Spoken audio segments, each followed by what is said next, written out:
دیکھیے 3 پرابلمز ایسے ہیں انسانی تمدن کے جن کا کوئی حل انسان نہیں کر سکتا۔ سب سے پہلا مسئلہ اور سب سے پرانا مسئلہ، ابدی مسئلہ ہمیشہ سے ہے جب سے انسان ہے، عورت اور مرد کے حقوق و اختیارات میں کیا تقسیم ہونی چاہیے۔ آپ کو معلوم ہے افراط و تفریط، یا تو عورت کو ملکیت بنا دیا گیا، جیسے بھیڑ بکری جو ہے آپ کے کھوٹے سے باندھ رکھی ہے، ایسے ایک عورت بھی باندھی ہوئی ہے، وہ آپ کی ملکیت ہے، اس کے کوئی حقوق نہیں ہے، اس کا کوئی لیگل سٹیٹس نہیں، اس کا کوئی تشخص نہیں، کوئی ہے ہی نہیں۔ یا وہ انتہا ہوگی اور یا وہ انتہا ہے جو آج آ گئی ہے، بالکل مرد کے شانہ بشانہ، ساری تخلیقی مصلحتوں کو چھوڑا، ساری جو بھی انسان کی جو انیٹومیکل جو بھی ڈفرینسز ہیں ان کو چھوڑا، جو سائیکولوجیکل فرق ہے ان کی تخلیق میں اس کو بھی ایک جیسے برابر، نہیں، قطعاً نہیں۔ ان دونوں کے درمیان کیا توازن ہے؟ یا وہ لونڈی بن گئی، بھیڑ بکری کی طرح کی ملکیت بن گئی، اس کا کوئی حق نہیں، اس کا کوئی لیگل سٹیٹس نہیں، اس کے والدین نے جہاں چاہا شادی کر دی، اس کی مرضی پوچھنے کا کوئی سوال ہی نہیں، جس کے چاہا حوالے کر دیا۔ وہ آج جو چل رہی ہے ونی کی رسم، وہ عورت کا کیا اختیار اس کے اندر ہے، اس بچیوں کا کیا اختیار ہے؟ وہ 1.5 سال کی ایک بچی بھی دے دی گئی ہے، انا للہ و انا الیہ راجعون، جو چاہے کریں۔ یہ تو ایک انتہا ہے۔ دوسری انتہا بالکل برابر، نتیجہ کیا نکلا ہے؟ بالکل برابر میں خاندانی نظام برباد ہو گیا، اس لیے کہ ایک ادارے کے 2 سربراہ برابر اختیار والے نہیں ہو سکتے۔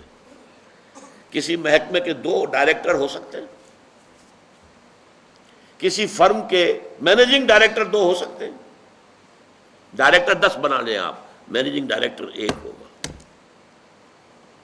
کسی فرم کا چیئرمین 1 ہوگا، 2 نہیں ہو سکتے کسی بھی ادارے کی۔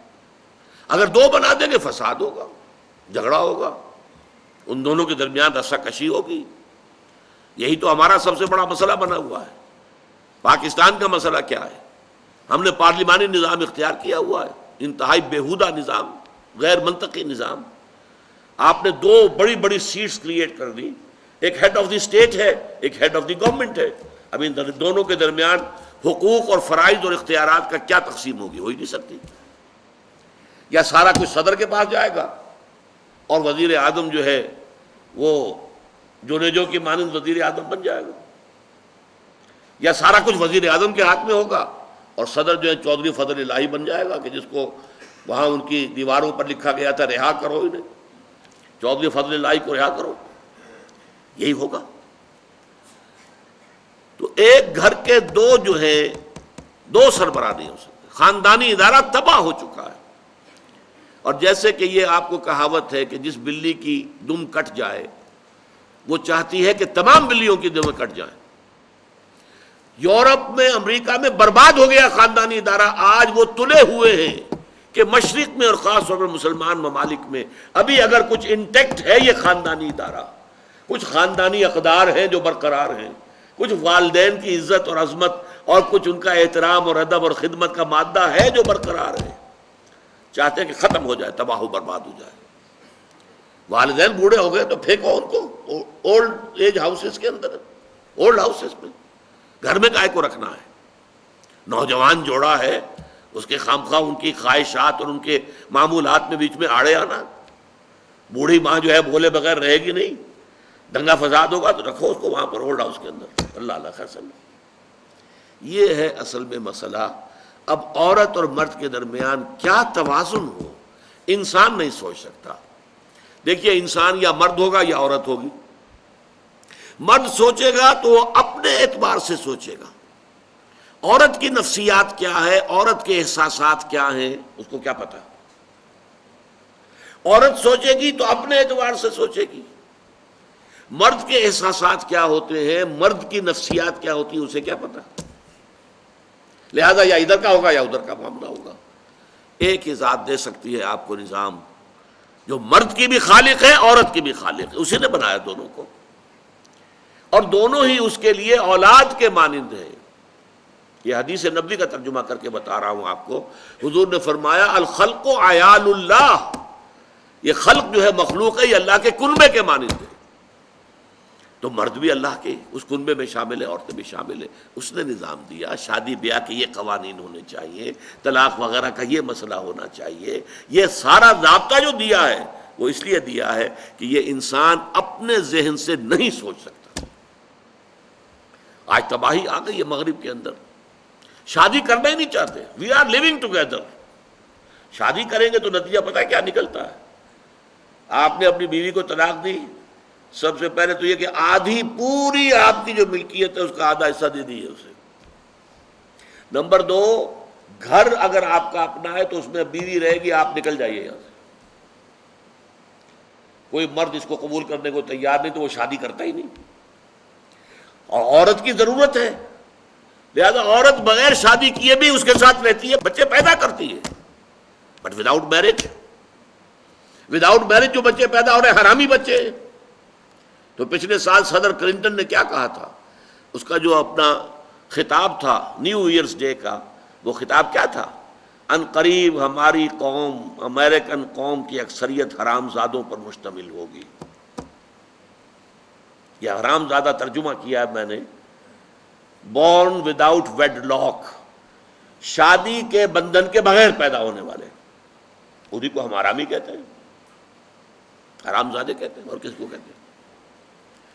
اچھا، دوسرا مسئلہ، پہلا مسئلہ تو یہی ہے، پرانا بہت ہے، قدیم ہے.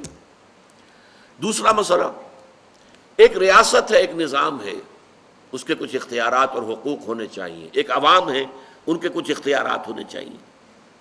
عوام چاہیں گے زیادہ سے زیادہ آزادی ہمیں ملے، ریاست چاہے گی زیادہ سے زیادہ اختیار ہمارے ہاتھ میں ہو. اب جو کچھ ہو رہا ہے ترمیمات کے ضمن میں کیا ہو رہا ہے؟ ایک طرف جو ہے مشرف صاحب چاہتے ہیں زیادہ سے زیادہ اور طویل سے طویل میرا دور اقتدار ہو اور اختیارات جو ہے میرے ہاتھ میں آ جائیں، گھنٹہ گھر بن جاؤں میں فیصل آباد کا. ساری کوشش ان کی ہے. اور یہ ARD وغیرہ کیا کر رہی ہیں کہ نہیں، حقوق عوام کے ہاتھ میں آنے چاہیے. اب اس میں بھی توازن کیا ہو؟ یا ٹوٹلیٹیرین سٹیٹ وجود میں آ جاتی ہے جو رشیا میں تھی، USSR میں تھی، عوام کے کوئی حقوق نہیں، no freedom of speech, no freedom of association. نہ تم اپنے خیالات کا اظہار کر سکتے ہو، نہ تم کو جماعت بنا سکتے ہو. یہ نظام تھا. کام کرو، ویجز لو، بس اللہ اللہ خیر صلی اللہ. حیوانوں کی طرح پر کہ صرف راتب دے دیا جائے گا، باقی تمہیں کوئی تمہاری ایکسپریشن، کوئی اپنے خیالات کا اظہار، کوئی فریڈم آف ایسوسیشن نہیں. امریکہ دوسری انتہا پر، مادر پدر آزاد. 2 مرد شادی کرنا چاہتے کر لیں، ایک مرد بیوی ہو جائے گا اور ایک مرد شوہر ہو جائے گا. لیگلی قانون کے نزدیک ریکگنائزڈ ہوگا. ایک آزادی کی وہ انتہا ہے. گیز، ہومو سیکشولز، وہ وہاں جلوس نکالتے ہیں، بڑے ٹھاٹ سے نعرے لگاتے ہوئے گزرتے ہیں. وہ ہنستے ہیں، ہم لوگوں پر ہنستے ہیں، یہ پاگل لوگ ہیں یہ جو اس کو ہومو سیکشولیٹی کو بری شے سمجھتے ہیں. اور نیو یارک کا جو میئر ہے وہ لیڈ کرتا ہے پروفیشن. کیوں کرتا ہے؟ اسے اگلا بھی الیکشن لڑنا ہے اور گیز کے ووٹس بہت ہیں. اس سے اندازہ کیجئے کہ کتنی پرسنٹیج وہاں گیز کی ہو چکی ہے، ہومو سیکشولز کی. یہاں تک کہ طے کر دیا گیا ہے مذہبی میدان میں بھی گیز کو اجازت ہے، وہ پادری بن سکتے ہیں. گیز ہیں، ہومو سیکشولز ہیں. فطرت کے خلاف کام، یا وہ آزادی ہے؟ تو کہاں ہے بیلنس؟ انسانی ذہن کے لیے ناممکن ہے اس بیلنس کا تلاش کرنا. نمبر 3، سرمایہ اور محنت. پروڈکشن جو بھی ہوتی ہے 2 چیزوں سے ہوگی. سرمایہ دار تھا، اس نے کارخانہ لگایا ہے، اتنے کروڑ روپے لگا دیے ہیں، یہ کیا ہے، وہ کیا ہے، یہ سرمایہ ہے. لیکن وہ کیا کر لے گا اکیلا؟ 10,000 آدمی کام کر رہا ہے، لیبر ہے.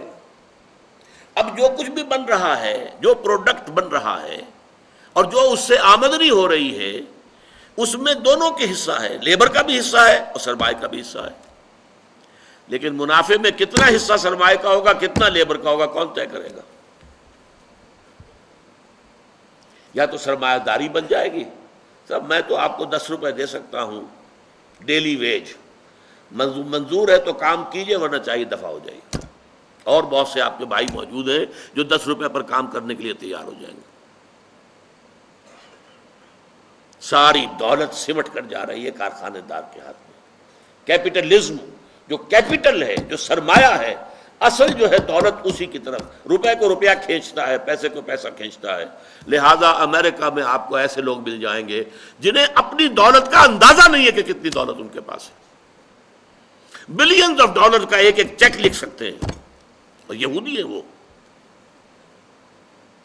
دوسری طرف امریکہ میں آپ کو گھیٹوز مل جائیں گے، گھیٹوز. اور ایک ہی جزیرہ ہے مینہٹن، کوئی 11 میل لمبا ہے، چوڑائی کہیں 2-3 میل ہے، کہیں ذرا زیادہ ہے. اس کے ساؤتھ میں جہاں یہ 2 بڑے بلڈنگیں کھڑی تھی جو گرائی ہیں، جو بھی تھے دہشت گرد، یہاں پر یہ اس کا ریچسٹ حصہ ہے. پوری دنیا کی دولت یہاں جمع ہے، سارے بینک وہاں ہیں.